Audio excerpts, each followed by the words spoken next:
What up, boys? Good to see you again. Happy Thanksgiving. How did everyone have a good turkey day here? Relatively speaking. Relatively speaking. Devin, how was your Thanksgiving? Anything cool? Nothing cool, but absolutely delicious. I don't know about you guys, but today or this year was a good year for turkey. It was at least in my house, it was delicious. Mine was pretty good. Just normal. Every year we're at my house, so nothing new here. Cook it? Did you cook this year? Fryer? What'd you do? I put mine in a smoker. That's right. You did smoke it, huh? Nice. Yeah, I had to work on Thanksgiving, but I got to come home. I had my brother-in-law and his 3 daughters in tow for the weekend, so it was kind of like Griswold family vacation over here. My house looked like a bomb went off on it, but the turkey was actually really good this year. Food was good this year. Love the stuffing. Probably overdid it. We got a ton of leftovers, so I'm going to be eating good for the next couple of days. Another bit of good news I want to drop before we start the show today, and I want to make sure I do this right, but congratulations. We are proud to announce the newest member of the Flying Octopus family, Quinn Wolak, was born last Saturday. 7 pounds, 5 ounces. Everyone is doing great. Mom and baby doing good. Congrats to Tony and the entire Wolak family. They are definitely quinning. That's our new term. And hopefully this somehow leads the Red Wings landing Quinn Hughes in a blockbuster trade in the next coming weeks.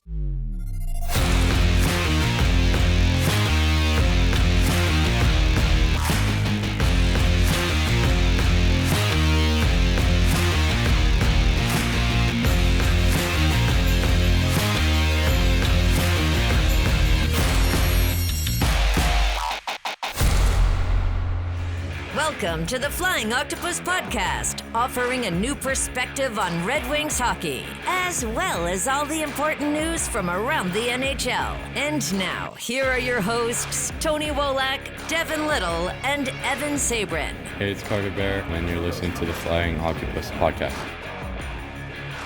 Welcome to episode 62 of the Flying Octopus podcast. I am your host, Evan Sabrin, joined by my cohorts, Devin Little, George Malik, and Travis Focht from the Hockeytown West podcast. Guys, thanks for being here tonight. Another ugly loss again to the Bruins tonight that just capped up here in a shootout here. Today's episode, we'll recap the Red Wings' 3-game losing streak, now 4 after this Boston loss. We'll go around the horn and talk about what this team needs to do to turn things around. We're going to talk a little bit about John Gibson's struggles. Can he turn it around, and should a certain goaltender in the AHL get a shot sooner rather than later? Trade rumors were crazy this week. I know Jeff Merrick on the sheet posted a big one about a certain Michigander. His name is actually the same as Tony's daughter. And another one in Carolina who has ties to the Red Wings as well. So we're going to talk about some maybe trade options and what it would take for Detroit to bring in a big-name talent, which is something people are agreeing on that needs to happen soon here because it's things aren't turning out the way we'd planned. Last, we'll check in with and recap the week that was in Griffins land with Travis and Devin. Here is their hot start continues, 15-1, best record in AHL. So a lot to get to there. Really exciting what's happening down there in GR. All right, guys, so let's get started. Bad week for the Wings. 0-3-1, their last 4 games. Tumbled down the Atlantic standings. The latest loss coming to the Bruins here on Saturday night as we record. Follows a really bad week, guys. I mean, I thought they played well. They lost the Devils in a 4-3 loss Monday on the road. I thought they played really well in that one. Could have won that game. Again, just the puck luck wasn't happening. But the next couple losses were pretty disappointing. 3 lost to the Predators on Wednesday, back at home. Really pathetic. Nashville scored 5 goals in the third period. Of course, their goaltender got his first win of the season, which usually happens to guys facing the Red Wings and getting first. Nashville coming in on a 3-game losing streak that saw them get outscored 15-3, but facing the Wings, they get 6. That's point-wise the worst team in the league that the Red Wings lost to. Talbot, 5 goals on 28 shots, wasn't going to get it done. Defense combined to finish at a -8, Sider -3. That was followed up by a 6-3 loss to the Red Hot Lightning on Friday at the LCA. Outshot Tampa Bay 36-28, but they came into this one on a 5-game winning streak, pushed it to 6 with this win. The Red Wings did not look prepared in that one again. Fast forward to tonight, it was back and forth, kind of an ugly game. Red Wings only had 9 shots through the first 2 periods. So let's dive in. Red Wings have lost 6 of their last 9. Devin, I'm going to start with you as we're on the definite downslope of this roller coaster that we never stop talking about. Where are we at with expectations with this team, and what needs to be addressed here before we hit the month of December, a month that we all know has never been kind to the Red Wings the past few seasons? 5-7-2 in 2024, 5-9-1 December of 2023, Devin, right around the time you and I started podcasting together. But What gives? Oh, man, you gotta set me, or you gotta get me going with the December stats, man. Oof, oof. Don't remind me of what's coming. But yeah, the thing that kind of sticks with me from this week are head coach Tom McClellan's comments from after I believe it was after the Nashville game, where he talked about how whenever the Red Wings make strides in an area, it's like they give it up in another area, or whenever they learn lessons, it's like they don't fully absorb them because a week or two later the same problems pop up again. I think that's really what we've seen the last 3 or 4 years in Red Wings land, to be honest with you, whether it's been Jeff Blashill behind the bench, whether it's been Derek Lalonde or Todd McClellan. That's the roller coaster that we've been riding, you and I, Evan. It's the, oh man, they look really good. It seems like they've learned their lessons. They're really putting it all together now, and now they can't defend they can't defend their crease. The goalie's not stopping anything, and now they've lost 5 in a row. And now it's March, and here's the skid. It's just a complete lack of consistency, one way or another. And I think that it's particularly frustrating right now because I don't know that you can pinpoint necessarily any one thing. There are times where the goaltending looks good, and then the offense can't score to save their lives. There are times where they're getting clutch, they're getting their opportunities, they're out chancing the opposition, and then the defense is leaky, and the goalies let in any prime opportunity that comes their way. So the offense, they basically got to cash in whenever they can. It's just never. I don't think we've seen one game this season where everything's been firing on all cylinders, and there's the offense, the defense, and the goaltending all get an A grade. It seems like one half of the equation gets an A grade, the other half gets a fail. And until everyone can sort of get on the same page and start playing quality hockey across the board, it seems like we're going to be kind of just doing this pattern of this week they look really good, next week they look really bad.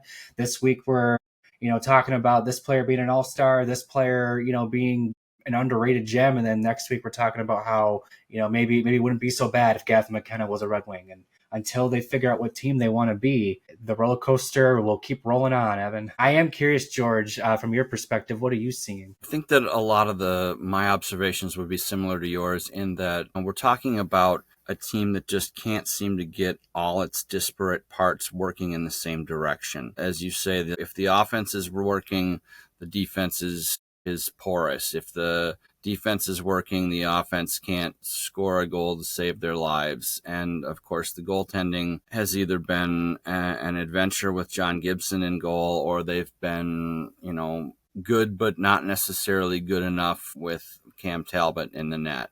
And you have to get those parts working together in order to really get on a streak. And as the Red Wings are on a bad streak right now, and we all know, after they host the Bruins on Tuesday, they're going on a 6-game road trip that takes them into Western Canada and takes them all across the Pacific Northwest before coming back playing Chicago. To me, you have to look at the pieces within first and whether they're working, and then you have to look without at what the options are. And as I would imagine that we're going to have some injuries coming up over the course of that road trip, there might be a chance for somebody to get recalled from Grand Rapids and steal a job. But I'm not one who is of great hope that we're going to land the Quinn Hughes or Andrei Svechnikov that everybody is thinking of. Well, the biggest thing that I've noticed in this free fall is they continue to struggle defensively. And that's until they buy in and are willing to commit playing better team defense, they're going to struggle. That's just part of it. They're a young team, yes, but you have to, they got to learn to win games 2-1. When you're giving up 6 every night, like, you're not set up for success, right? You're chasing games a lot of the nights. They just got to tighten it up. And I get, like, there's some pieces on the back end that aren't part of the future, right? Like, guys aren't going to be here forever, but they gotta, as a whole, they've got to figure out playing better defense. And it starts with everybody. And the goaltenders, they got to get better performances out of Gibson.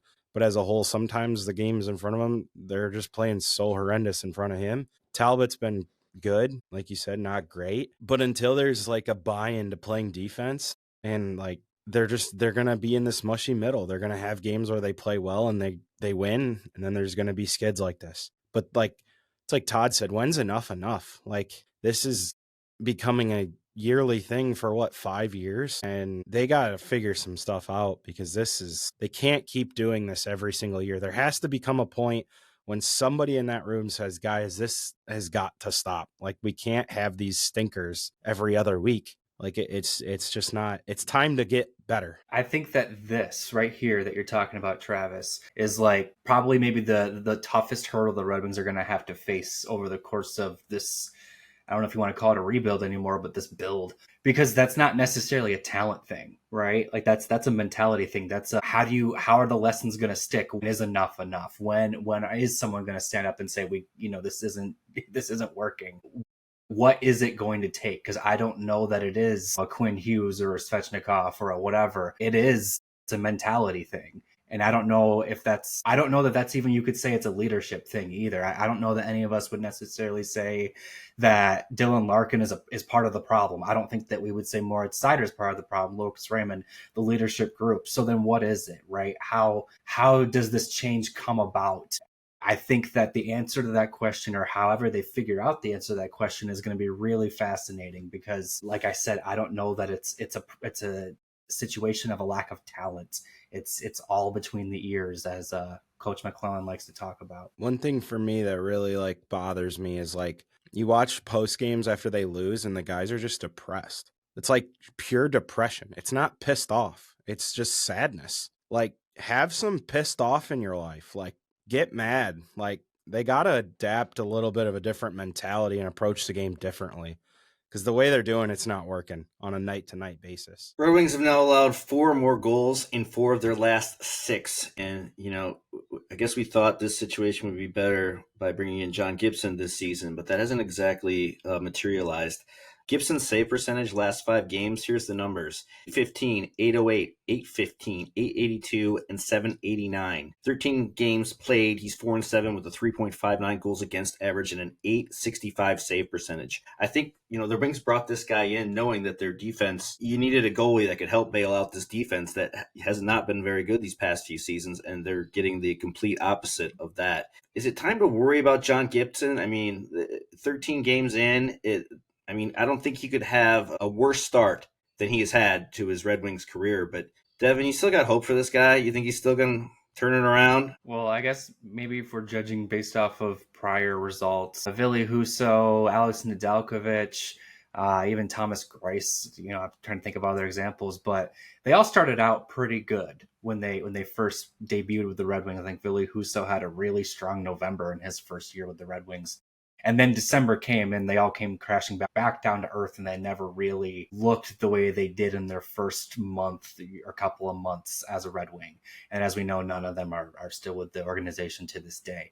Well, maybe Gibson's going about it the opposite way. Maybe he's getting the stinkers out of the way up front, and then as we work our way through this season, he's going to start looking better and better. Maybe that's what's going on here. Maybe I'm being foolish and getting my hopes up, but I don't know. I don't know that I'm at a panic level with John Gibson quite yet. He's a veteran goaltender learning a whole new system. He's been with, it's not like he's, and I mean no offense to Cam Talbot when I say this, but it's not like he's a journeyman like Cam Talbot was. Cam Talbot's played with 6 or 7 different teams. He's used to having to adapt to new surroundings and learn new systems and whatnot. Gibson played with the Ducks for his entire career and is in his first season outside of that organization. So there's a lot of things he's learning, not just on the ice, but outside of it as well. But at the end of the day, I don't know that's not an infallible excuse, because guys do this every single year where they, move cities and they have to figure it out. And Gibson clearly isn't, but I guess I'm willing to give him a little bit of grace, but I do kind of look at Christmas as kind of like a checkpoint moment for not just Gibson, but for the team as a whole of, where are we at? What's working? What's not working? What changes can we make to fix the things that need to be fixed? If Gibson isn't, I'm not saying he needs to look elite by Christmas, but if he at least looks like he can be startable the rest of the way forward, then I'll feel a lot more encouraged, obviously. But if he still looks the way he does now, a month from now, then I think that, maybe the big fella down in Grand Rapids does need to get that call. But until then, I think you invested the assets, the draft picks, just the off-season hope, for a lack of better phrasing here, in John Gibson. You got him to be the answer. You can't give up on him after a month and a half at most. So give him a little bit more time, and if it still isn't working, then you got to go from there, unfortunately. Personally, I'd like to see it. Is it the answer long term? I don't know at this point. Like for this year, not saying long term into the future. I don't know if it's going to solve all their problems for this season, but like he's playing so well down here. Now, granted, he's got off to big starts before, and in the second half has tailed off a little bit. So can he keep up this elite run a little longer? Seems like they're really starting to showcase him down here as like, you're the number one guy. We're going to roll with you. I think you have to know by the end of the year what you have in him at the NHL level. But if Gibson can't improve, then you absolutely have to try it. Like if Gibson's still posting sub 900 numbers consistently over 5-10 game runs, and you're at, like Devin said, Christmas, you absolutely have to, because you can't. And if Talbot's still sub 900 on the season, like, come on, what are we waiting for? You have to try it. You've rewarded great play with some of the young players already. You know, you got Finney, Danielson, ASP, MBN was up here. You've showcased that you're willing to let kids play. It might be time, and you're going to have to make a decision on him at some point. And there's another goaltender, if he decides to sign in the future in Trey, that's going to be coming. So you have to figure out what you have with Cossa at some point. I don't know how long they're going to let him roll in GR, how long they're going to let this spiral. I think that there's bigger issues, not just goaltending, but goaltending certainly has not been good. I'll say that. And I know you got to think that the Red Wings aren't not noticing what Jesper Wallstedt's doing in Minnesota, who was drafted, 5 picks after Cossa in that draft, the 2021 draft. 9 games played, 7-0-2 with a 1.93 goals against and a 938 save percentage. That's how Wallstedt's doing. So, you know, they're the same age. They're both 23. Maybe it's time to give him a look. George, where do you sit on this? You know, I sit a little strangely upon this one. I'm not Tony. I'm not an active goaltender right now. You know, I'm the old retired goaltender. But in Gibson, I don't necessarily see anything glaringly stylistically wrong. You know, from a mechanical standpoint, he's okay. There's nothing spectacular about him, and I agree with Devin in that you know, this is a guy who has never had to change teams before, who's never had to change systems before. And we know that the Red Wings system is always in progress, especially given the personnel in front of him. Let's put it that way. But I would definitely say that sooner than later, I wouldn't go with Christmas, but I'd go with New Year's, you know, which is sort of splitting hairs. But you know, the Red Wings play 15 games in the month of December. And by the end of December, whether you're going to go with Christmas or you're going to go with New Year's, there are some good, decent homestands in addition to that 6-game road trip. And by the end of the month, I'm expecting to know what this team is and what this team needs. That includes the goaltending. And by that time, you've given Gibson almost half a season to adjust. I honestly didn't think that his start was going to be good with the team to begin with. I thought he was going to really struggle his first 10 games, and he did. But I was also expecting a bit of a pushback and a rebound. And the only rebounds we're seeing are out of that strange catching glove of his lately. That's disappointing. It's not all on him. The defensive system works. But if the defensemen aren't making mistakes, then the forwards aren't coming back and giving that you know, as Travis said, they're not giving their all defensively. And if you have to pick one, do you want the team to get better offensively and not worry so much about defense, or do you want the team to commit to defensive hockey? You want the team to commit to defensive hockey in front of their own goaltenders. You want them to give their goaltenders help. And that's where I think that Gibson and even Talbot deserve some of the benefit of the doubt.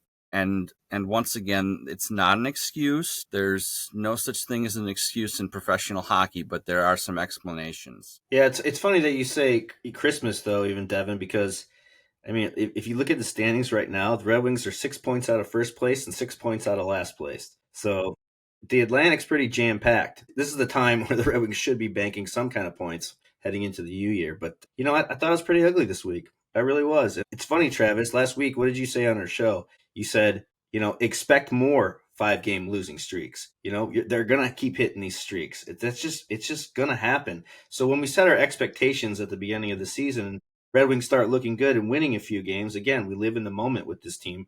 But at the end of the day, is this team that good? No. Do we overrate our players? Exactly.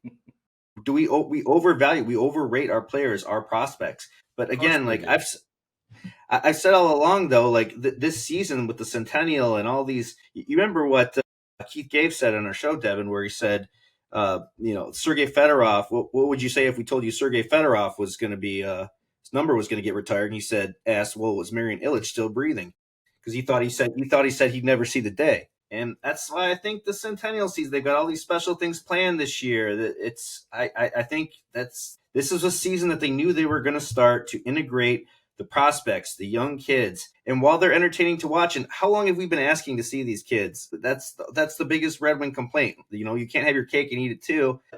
When you have that many young players in a lineup, you have new players in a new system like that. This is what's going to happen with this team. Is it frustrating? Yes, because it's been so long. But at the end of the day, where are they in our expectations? I think they're right about where we thought they'd be, And even with a weak Atlantic, they're still treading in there. It's hard to watch. It really is hard to watch. Growing pains are the worst. Sometimes they're the worst things to watch and they're the worst things to withstand. But in a way, I feel almost grateful and kind of lucky to be able to watch the youth movement finally take its first steps, because we've been watching so many years, really since the end of the Ken Holland regime, of bringing in more veterans to patch a leak and bringing in more veterans to patch another leak. And, we're seeing some ugly hockey at times from the young players as well as the older players, but the young players can learn. The young players have a lot of enthusiasm. They have some energy. And I think that, we don't necessarily, how do I want to put this? There are going to be some ups and downs in terms of that energy that they brought. In the beginning of the season, there was just so much excitement and energy, not only within the fan base, but on the team. When these lulls come into the situation, you've got to have veterans that'll pick them up. And I guess that's where we can talk about not only bringing in some more younger players. There's been talk about does Michael Brenzig-Nygaard need to be called back up, but also bringing in some veteran players. And that's where, whether you're going to be talking about bringing in a superstar or you're going to be talking about bringing in a complementary player, I think that, or two, that can bring back that oomph. Well, yeah, and that gets us to our next topic, which, the trade rumors were abound this week on social media. And of course, Detroit's name was mentioned heavily in them, as they usually are. Two big names that I saw this week. I know Jeff Merrick on the sheet reported maybe look at Detroit as a team that superstar Quinn Hughes could be interested in signing with if he was traded and then to sign a long-term deal. Obviously, the speculation is that he wants to go to New Jersey to play with his brothers, Luke and Jack. Jack, who gets hurt in a freaking restaurant. Still not over that. You got to think the Devils are going to be in all in after that. And hey, like this could be a chance to get a generational superstar like Quinn Hughes is something that you can't not at least kick the tires on, the old Kenny Hallen word. A lot of trade proposals I've seen all week. And this could also be a redemption for, missing Quinn Hughes by one pick, even though it was reported when the Red Wings, when Philip Zadina fell and they were going to take him, I thought I read or heard that the pick was going to be Evan Bouchard. And if not, even then was going to be Noah Dobson. But Quinn Hughes went one pick after, and that's the one wish you could do over trade when you think about like the last 20 years. Hughes he's also a Michigan guy who played at University of Michigan. His family lives in Plymouth, my hometown. U.S. National Development Team. A lot of people are clamoring for this to happen. What do you guys think? Would you go all in on Quinn Hughes? And what would you be willing to give up? Because you're going to give up premium assets for this one, and you're going to give up more than one, probably more than two. That's where I think it was David Pagnotta of the Fourth Period said, where do you start? You start with Lucas Raymond, and I'm going, but we obviously know Jim Rutherford of the Vancouver Canucks, their general manager, is very much so Trader Jim. He loves to move assets, but we're not talking about Sider or Raymond. If the Red Wings have to make that kind of move to get Quinn Hughes, then it's not something that I'm interested in. It would definitely take a roster player and a good one. It would definitely take a first round pick, and it would probably take a couple of A-level prospects, in my opinion. You're looking at, or multiple first round picks if you don't want to give an A-level roster player, or, you are looking at players like, I hate to say this, you're looking at somebody like Marco Casper, you're looking at somebody like Nate Danielson. Defense-wise, the Red Wings obviously don't want to move ASP, but somebody next down the list, you could see the Canucks asking for the moon and the stars. As they should. Yes. Trav, where do you sit? I mean, you're probably looking at the equivalent of 3 first-round draft picks. I mean, if you're going to go, I think the only way that Detroit could afford to do it is if they went heavy in futures, that be prospects picks. They're going to want one of Nate or Marco. They're going to want ASP. They're going to want a first, but at that point, do we really think ASP is going to turn into Quinn Hughes? I mean, best case scenario. I would take Quinn Hughes myself. He's one of the top defensemen in the entire league. I would consider doing it. You have to, if they could keep together Edvinsson, Seider, and Raymond up front and one of Danielson or Casper, I think you have to think about it, right? You absolutely have to think about it. You're still going to be short a top 4 defenseman, but I think I'd rather have Quinn Hughes than ASP for now, at least. The line is always that the team that ends up with the best player wins the trade. Yeah. His contract's up at the end of the 26-27 season, becomes an unrestricted free agent then, but he's eligible to sign a contract extension this July. You would definitely have to make sure, if you're giving up those kinds of assets, that he's going to sign with the team. So the way I look at this, you have to make 2 assumptions before you can even get into this. One, assume that the Vancouver Canucks are not going to move Quinn Hughes. I don't think that that's something they're actively trying to do right now at all. This is all very much based on speculation. Assumption number 2, if they do decide they're going to move Quinn Hughes, the New Jersey Devils are the team to beat, just like how the Red Wings were the team to beat when Alex DeBrincat was on the trade block.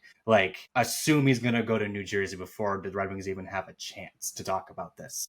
Now, if we go past those 2 assumptions, we can talk about what the Red Wings could do here. My big thing with this is Quinn Hughes is undoubtedly one of the best defensemen in the league and would make the Red Wings a better team. However, I'm wondering how much better he would make them. I don't know that acquiring Quinn Hughes, given the pieces that we've already established, they would have to give up. I don't know that the Red Wings all of a sudden are that much better. I don't know that fixes all their issues. I don't know that we can say, all right, now they're a playoff team.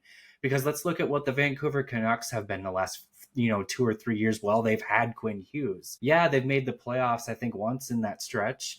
But the teams they've had, I don't know that they're that much better than what the Red Wings currently have. And the Vancouver Canucks, while they've had Quinn Hughes, have been a on and off team where they're making the playoffs and then it looks like they need to blow up their core. And then they make the playoffs and then they got to blow up their core. Is that what the Red Wings are going to be? I think this is a move you make. Listen, I agree. If you can get Quinn Hughes, you should get Quinn Hughes. He makes your team better. But does getting Quinn Hughes make the Red Wings so much better that it's worth giving up 2 first-round picks, this one of your top center prospects and probably your top young defenseman as well? Now you've created holes in your lineup, and yeah, you've got Quinn Hughes on your lineup now, but now you've got to play Ben Sherratt more. Now you got to play Travis Hamonic more because you got rid of Axel Sandin-Pellikka. Maybe you're going to play Quinn Hughes and Moritz Seider 30 minutes a night, but then you got Simon Edvinsson and who? And then you've got your holes on your forward group now that you got to hope that, Michael Nygaard and maybe Vachelnikov in the future.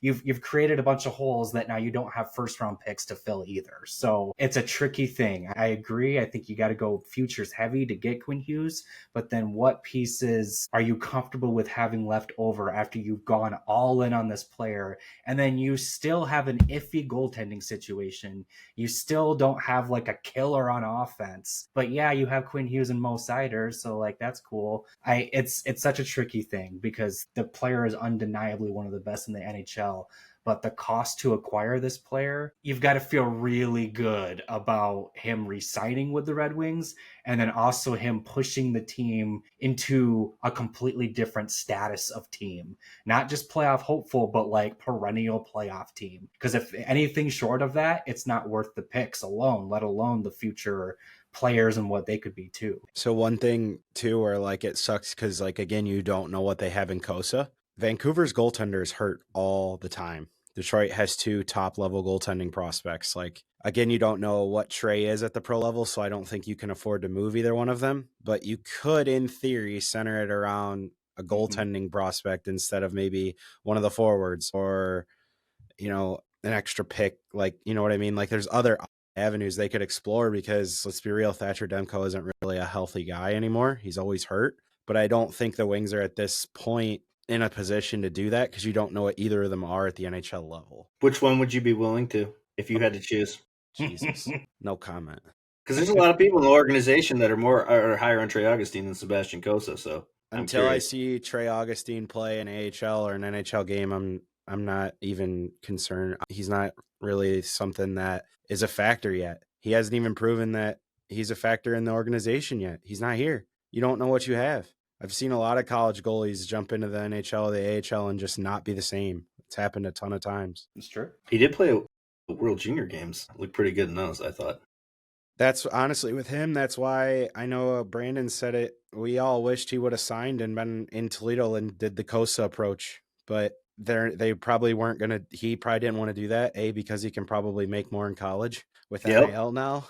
And they got a wagon of a team up there in East Lansing, so right. I think he wanted to run it back for a chance at the title because that last year was pretty disappointing when they lost in the first round. Yeah, so it's just I don't think it happens. I really don't. The Quinn Hughes thing, yeah, I think the narrative is just everyone complaining that the Red Wings don't have a superstar, and now that they have a talent, a pool of talent, now's the time to dig in for that superstar because this team's not going to, maybe they finish in the lottery this year. They likely could, but I think that's a lot of teams are afraid to give up their first round picks this year. Because this is a very strong draft coming up, but I don't know. A player like Quinn Hughes is a generational talent, and they don't come free often. They don't come available often. I mean, we talked about these last couple scenarios with all these players. Red Wings didn't even get to talk to them. It's very hard to land a generational talent. And they might have some pull with, his family being from there and him familiar with the Michigan area. Like you said, Devin, it'll probably be all in on New Jersey. And we're getting fired up for nothing. But that's what people love to do on social media. They like to talk trades that'll never happen. Just fantasy. George, what do you got for me? If it's a Marian Hossa type deal where it sort of falls in your lap, remember Marian Hossa's agent called Ken Holland while Kenny was in the gas station filling up his car. Yes, you want to go after those generational players. You do more than you kick tires. You do your due diligence. Whether we're talking about Hughes, we're talking about Svechnikov, anybody who's available. But I think, and I don't want to tap the bring in another veteran and bring in another complementary player tree too many times. But you look at somebody like who's been in the news, like Ryan O'Reilly, and you look at somebody, a March or so. We know that Nashville and Barry Trotz are going to be interested in some futures. If you can generate yourself a situation where you're going to get a player that can make the team better, not only for the present but for the next couple of years, and then sort of bridge the gap. Not go full Ken Holland here and pay Justin Abdelkader, who's still making money from the Red Wings on his buyout.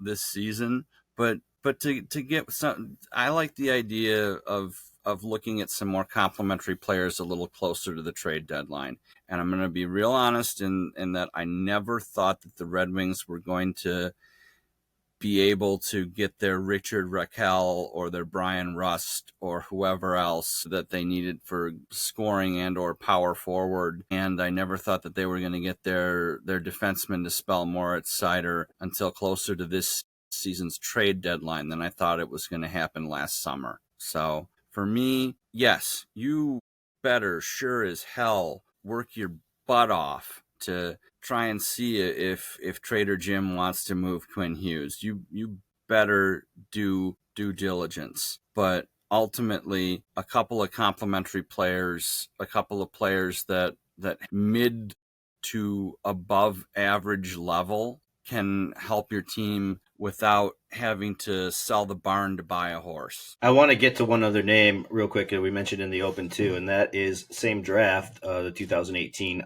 Sebastian Cossa, who went number 2 overall to the Carolina Hurricanes. And I've seen a couple of podcasts talk about him as an option the Red Wings should explore. That's one I'm probably not in on as much as other people are. But I'm curious what you guys think. Yes, he's the power forward type player that they need, but he's also a guy who's missed a lot of games through injuries. Only scored 30 goals once in his career. That was 4 years ago. What do you guys thoughts on Sebastian Cossa? My simplest thought is that the Hurricanes are hyper aggressive in terms of their management style, and if you can catch them trying to make a sort of rash move because their management and their ownership are so entwined, do you have somebody that gets Tom Dundon's eye? Because he's somebody who, I mean, they're always the team that adds the most at the trade deadline. They went after Ehlers this past summer, even though Ehlers is not necessarily a first-line center. They have to make the big splash. If you can give them something splashy and they can get rid of somebody who doesn't want to be there, sure, regardless of who that name is. I look at their ability to just plain old snatch Shane Gostisbehere from the Red Wings, by giving him more term. And I think, this is an aggressive team, and sometimes aggression in the management department can really screw you over. And I'm not saying you want to screw the Hurricanes, but if you can test their impatience, let's go with that. Again, I don't think it happens. I don't either. I mean, he's still in the middle of an 8-year, $62 million deal, 7.75 cap hit. Expires at the end of the 2028-29 season. A lot of injuries. I don't know. I'm just not a fan of that. So let's shift gears. I wish Tony was here to make fun of me, but I want to talk Griffins with you guys. Travis, Griffins right now, they're the lone bright spot in this organization. Currently 15-1, best record in the AHL, best start in franchise history by far. Travis, how has this team managed to maintain this franchise record start? Great coaching, great special teams, playing team defense, scoring timely goals, and just a really good culture. That's really what it is. They're just all around. They're a good team right now.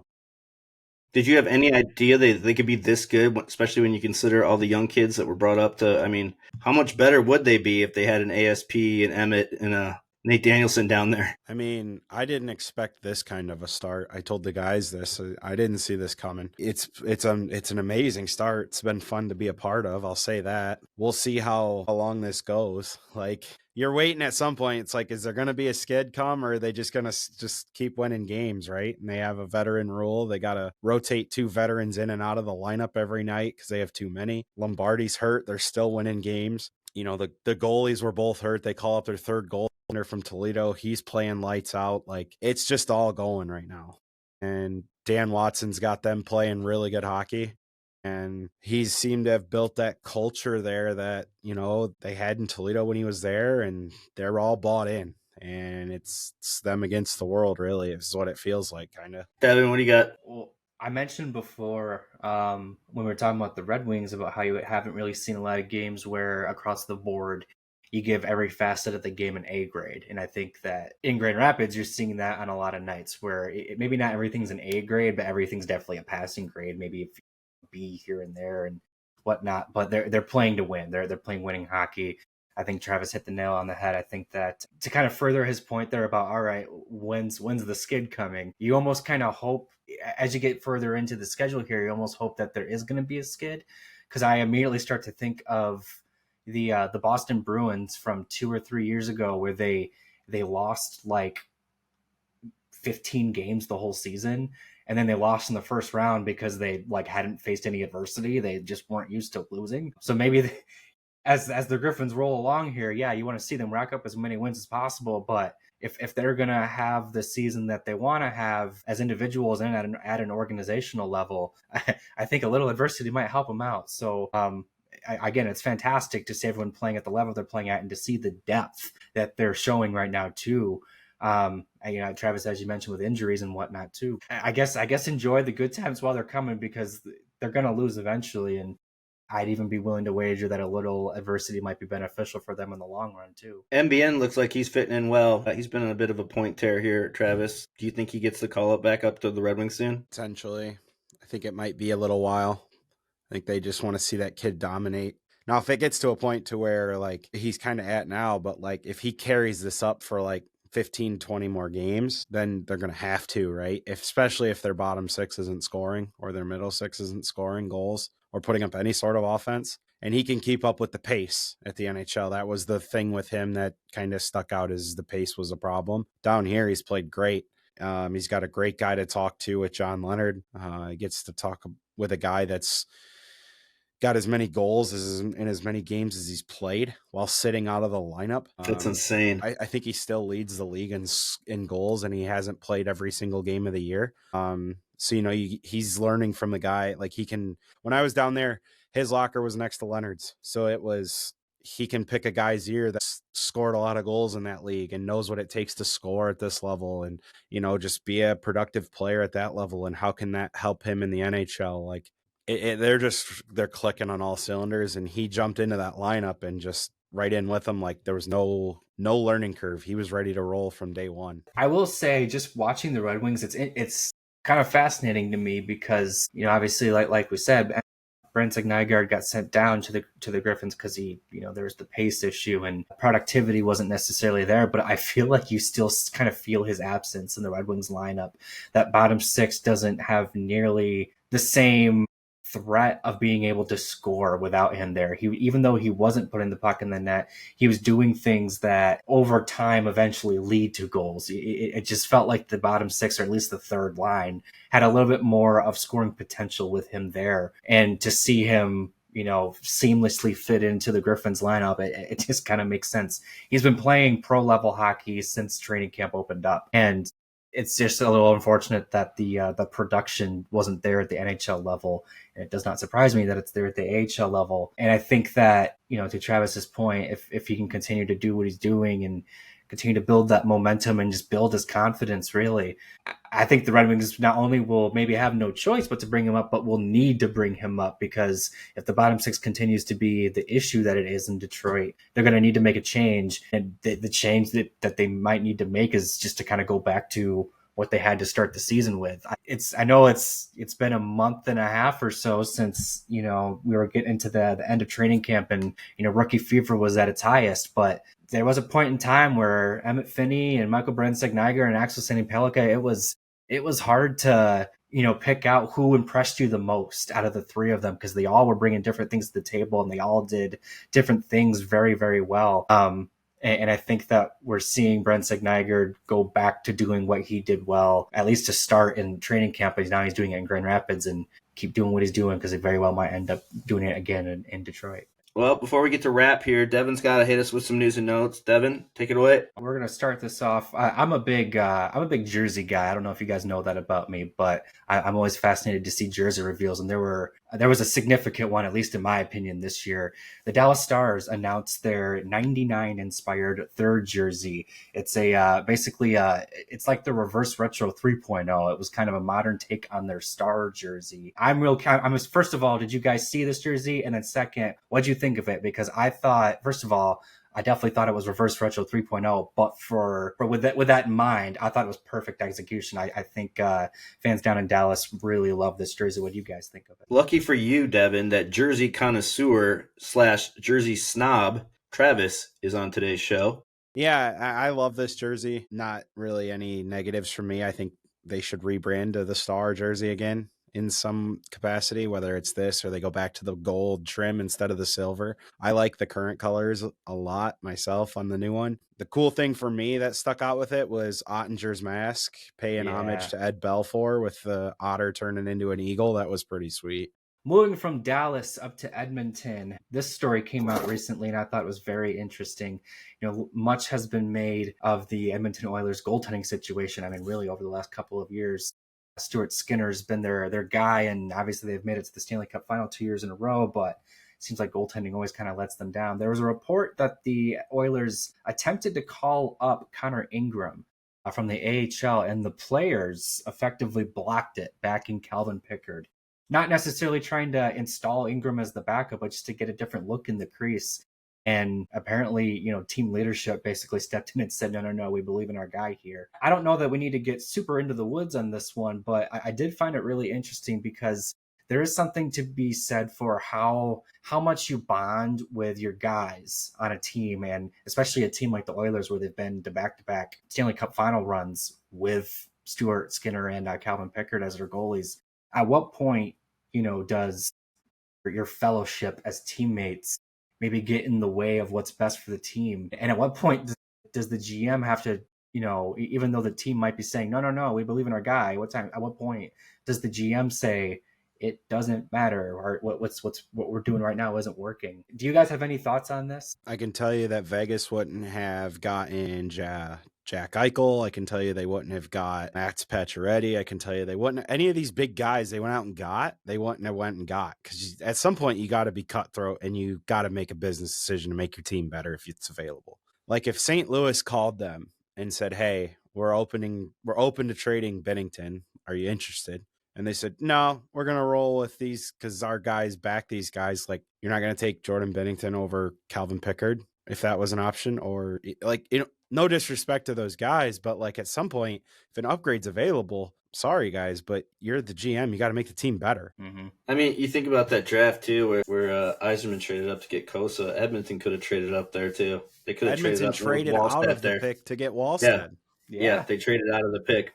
Like that, for a team that's just struggled with goalies so bad, could you imagine if they had a Wallstedt right now? Like, the team is just cursed. It's cursed. And it's good to see the Leafs suck too now. That never hurts. All right, Devin, you got any more? Yep, I got one more news and note here. I got to show some love to the legendary Chris Osgood, who turned 53 years old on Wednesday. Obviously a prolific goaltender with the Detroit Red Wings. Won a couple Stanley Cups with the organization, and is now a analyst on the broadcast, as we all know. Anybody have a fun Chris Osgood story before we close out the show? I do. He lived down the street from me growing up. He lives in Plymouth, Michigan. You see during the holidays when him and, now Keating's retired, but they would do those games from his downstairs in his little, right in front of a fire and stuff. He's got a big hockey rink out in his backyard by us in Plymouth. And he brought the cup down to the Plymouth bars when the Red Wings won it back in how long ago was it? 2008? Yeah, he's a great guy. He's always been fun. It's amazing how young he still looks. You look at him and you say 53. Jesus Christ. For a goaltender, he's aged pretty well. And he's still funny, man. He's still got those quick one-liners. And I think everyone always liked Ozzy. You think we see him in the Hall of Fame anytime? If Mike Vernon's a Hall of Famer, Chris Osgood should be a Hall of Famer. Exactly. I agree with that. Exactly. Yeah. I always like Ozzy. I'll never forget him crying again when they lost it. Was it the Sharks or the Leafs? I always get that mixed up. It was the Sharks. Versus the Sharks, and they lost in that 7-game series. And, he was he looked like he was 4 years old then. But anyway. All right, guys, we got to start to wrap here. Upcoming games for Detroit this week. Tuesday, Red Wings will host the Bruins at LCA. Then Thursday, Detroit travels to Columbus to take on Adam Fantilli and the Blue Jackets. We'll be back on Friday morning with our latest edition of the Flying Octopus podcast. Quick reminder where you can find us. Give us a follow on Twitter at Flying Octopod. Check us out on YouTube at The Flying Octopod. And you can listen to us on iTunes, Spotify, or wherever you get your podcasts. George and Travis, Devin, thanks for joining me today. Check out Travis at Hockeytown West podcast, your one-stop shop for everything Toledo Walleye, everything Grand Rapids Griffins. There's some pretty good things going down there. Going a lot better down there than they are up in Detroit. So if you guys want to get in on the prospect listening, prospects watch, these guys are at every game, interviewing players. They're really great. So that'll do it for episode 62. Thanks for listening or watching if you chose to go that route, and we'll see you next week on the flip side. Thanks for listening to the Flying Octopus podcast. Follow us on YouTube at the Flying Octopus channel and Twitter at Flying Octopod.